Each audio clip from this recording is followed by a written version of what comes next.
Pós-verdade é o nome que se dá, especialmente nos 10 anos mais recentes, à noção de uma relativização do conceito do que é verdadeiro, não a partir daquilo que é a comprovação com a realidade, mas a partir das convicções que as pessoas têm.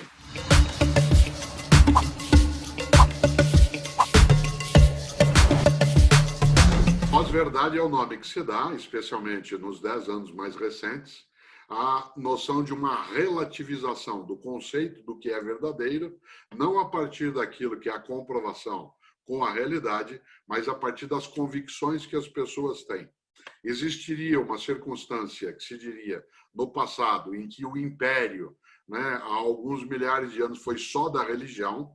Depois, para usar as mensagens que fez Augusto Conte no século XIX, a humanidade, que era só mística em relação às suas crenças, ela passa para o que se chamará de uma convicção mais filosófica e, a partir especialmente do século XVI, uma presença maior do que nós chamamos de ciência moderna. E, portanto, a noção de verdade se construirá nos 300 anos mais recentes em função daquilo que é positivo, daquilo que pode ser comprovado. No século XIX, Augusto Conte terá uma escola de filosofia chamada positivismo, em que se fará a comprovação daquilo que pode ser chamado de verdadeiro em função dele ter a positividade dos dados. Daí, a ciência da modernidade e, portanto, também agora da contemporaneidade, usa como ferramenta principal a experimentação. Não basta eu raciocinar, é preciso que eu experimente na própria realidade. Durante séculos, a ciência no Ocidente, ela não fez um estudo prático sobre algo que a gente comentou um dia num dos encontros, que é o fato de que Aristóteles, um dia, sugeriu na sua obra sobre natureza, sobre física, ele sugeriu que quando você, do alto de uma torre, lança dois objetos que têm um peso diferente, atenção nas palavras que eu vou usar agora. Obviamente, que se eu do alto de uma torre lançar do alto, na mesma altura, um elefante e um coelho, é claro que o elefante vai cair mais rapidamente. É óbvio. Olha que coisa. Exceto, tirando disso a crueldade que eu acabo de dizer, que é eu soltar um elefante e um coelho, só a título de exemplo de peso, o que vale ali, naquela lógica, é que o elefante, é lógico que ele vai cair mais rápido. Aristóteles sugeriu esta lógica. Galileu resolveu fazer uma coisa que foi testar, isto é, experimentar se aquilo era correto. Subiu numa torre, soltou dois objetos com massa diferente e eles caíram absolutamente ao mesmo tempo. Evidentemente que Galileu não tinha ainda aquilo que Newton vai mostrar depois. Isto é, a ideia centrada numa fórmula de que o que é constante é a aceleração da gravidade. Por isso, independe, na nossa atmosfera, daquele tipo de massa. E, portanto, de novo, na experiência cruel, soltasse o elefante e o coelho do alto, eles viriam e bateriam no chão ao mesmo tempo. Quem aqui gosta de cinema deve ter assistido um filme maravilhoso, chamado Enigma de Caspar Hauser, que é um filme estupendo que conta uma história real de um menino, já não tão menino, no século XIX, que foi criado, fechado num lugar. Nunca ele encontrou ninguém. Ele foi recluso, digamos, num porão, e ali ele foi criado. Um dia ele foi localizado, e ao ser tirado dali, como ele nunca viu o mundo, atenção, nunca viu o mundo, como ele nunca encontrou outras pessoas, do que era feita a matéria dos sonhos dele? Porque ele relatava sonhos. Se ele nunca tinha visto, ele sonhava com o quê? E ele tinha sonhos. Eu não vou passar o filme todo, porque vale assisti-lo. Mas, olha, há uma hora que ele está sendo, entre aspas, sem aspas, estudado, para ver como seria a mente. Alguns cientistas estão estudando Caspar Hauser para ver como seria a mente de alguém que tem uma mente intacta. Isto é, que nunca colocou em uso aquilo porque ficou sendo alimentado de modo recluso ali num porão.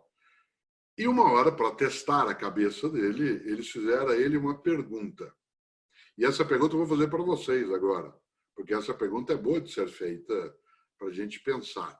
A pergunta que o cientista, o estudioso da mente, fez ao Kasper Hauser era: você está parado aqui, numa estrada, nesse ponto da estrada. Essa estrada, lá na frente, a 300 metros, ela tem uma bifurcação da onde vem duas outras estradas. Então, a 300 metros, vem duas outras estradas que se tornam uma só.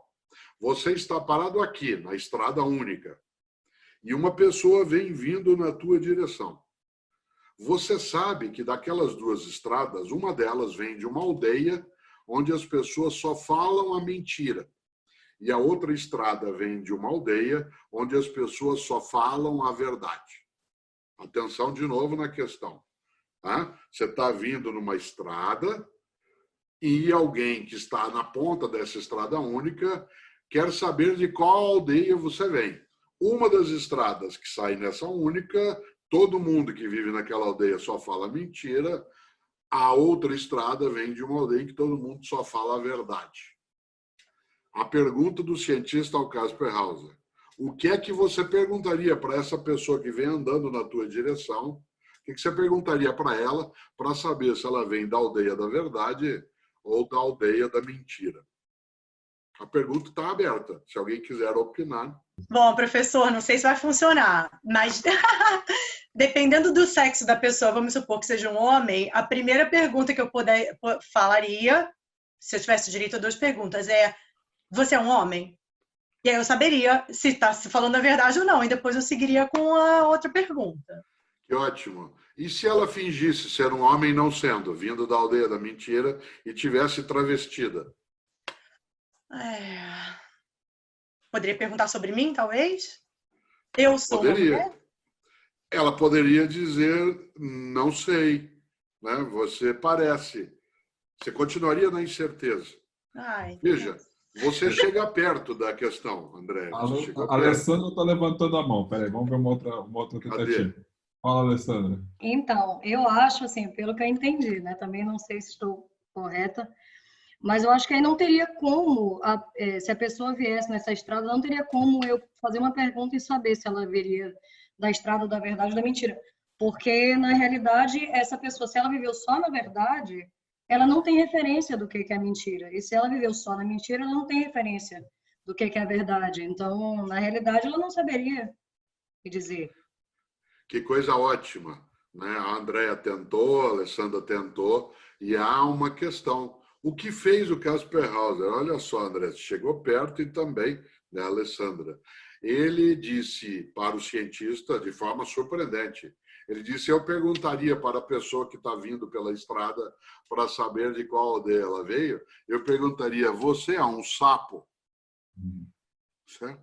É tão óbvia a pergunta e é tão nítida a possibilidade de, obviamente, que quem viesse da aldeia da mentira diria: sou, né? E não sendo, porque quando André propõe falar de homem e mulher, ainda você pode fazer algum disfarce, mas em relação a dizer eu sou uma pedra, eu sou um sapo, né? Não teria.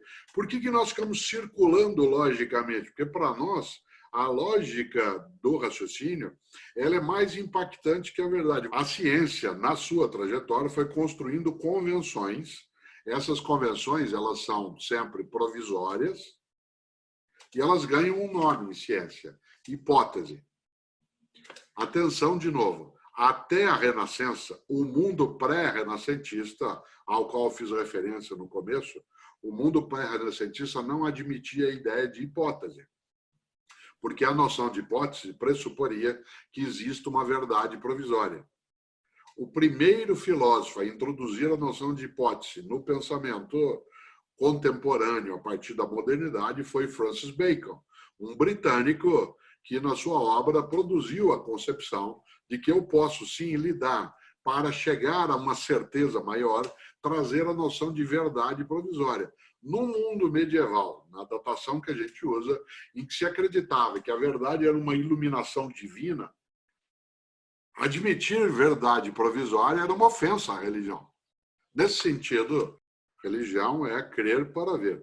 O ponto de partida é a crença. Enquanto que ciência é crer para ver, não, é ver para crer. O que é a pós-verdade ela é uma ressurreição daquilo que o pensamento pré-renascentista carregava, de que eu não preciso comprovar para que eu tenha uma veracidade em algo, porque eu sou iluminado por crenças que permitem que eu enxergue aquilo que é verdadeiro. Pós-verdade é um termo que se usa agora para que pessoas possam justificar-se naquilo que acreditam, mesmo que aquilo que creem, as suas convicções, não tenha coincidência com a experimentação, com a comprovação, com aquilo que é a realidade que a gente chama de concreta.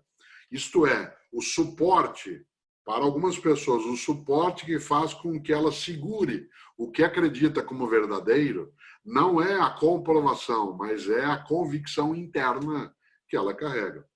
Nesse sentido, o termo é vário, ele ainda está submetido a várias discussões. Seria estranho falar em pós-verdade, mas cautela.